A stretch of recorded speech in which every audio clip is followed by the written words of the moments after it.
नमस्कार, बिहार मिथिला न्यूज़ के विशेष बुलेटिन में आपका स्वागत है। मैं हूं तलत परवीन। बिहार में आतंकवादी गतिविधि को बढ़ावा देने के खिलाफ एनआईए का मिशन लगातार जारी है। इसी के तहत दरभंगा के बेनीपुर में शनिवार की रात लगातार एनआईए व एटीएस की टीम लगातार छापेमारी कर रही थी, जिसमें एक को गिरफ्तार किया गया है। हालांकि इसे लेकर पूरे गांव में अलग चर्चा है। पहली बार आतंकवादी के तार बेनीपुर से जुड़े हैं। लगभग 20 वाहन से 50 की टीम पहुंची थी छापेमारी में। देखें एक रिपोर्ट। पीएफआई से जुड़ी गतिविधियों के मामले में एनआईए व एटीएस की टीम ने बहेड़ा थाना क्षेत्र के काजियाना शेख टोली मोहल्ले में करीब 10 घंटे तक छापेमारी की। इस दौरान एक युवक को पकड़ा गया। पूछताछ के बाद उसे पीआर बॉन्ड पर छोड़ दिया गया।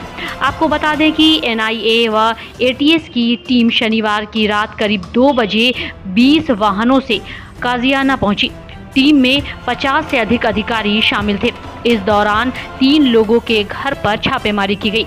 छापेमारी की कार्रवाई रविवार की दोपहर 12 बजे तक चली।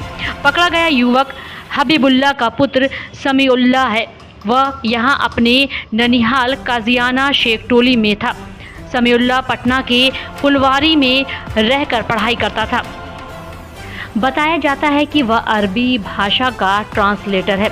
इस कार्रवाई में बहेड़ा थाना की पुलिस ने भी एनआईए व एटीएस की टीम का सहयोग किया।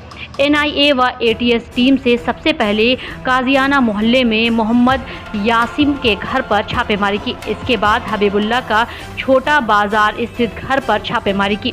इसके बाद मोहम्मद सागिर के काजियाना स्थित घर छापेमारी कर उसके नाती समीउल्लाह को गिरफ्तार किया गया। बता दें कि पीएफआई से जुड़ी गतिविधियों को लेकर बेनीपुर अनुमंडल क्षेत्र में एनआईए ने पहली बार छापेमारी की है।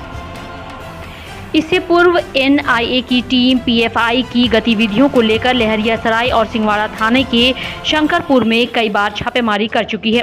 बेनीपुर के प्रभारी एसडीपीओ मनीष चंद्र चौधरी ने एनआईए और एटीएस की टीम की ओर से छापेमारी करने की बात कही है। वहीं एसएसपी अवकाश कुमार ने कहा कि छापेमारी के लिए जिला पुलिस से सहयोग मांगा गया था। आवश्यकता अनुसार सहयोग किया गया।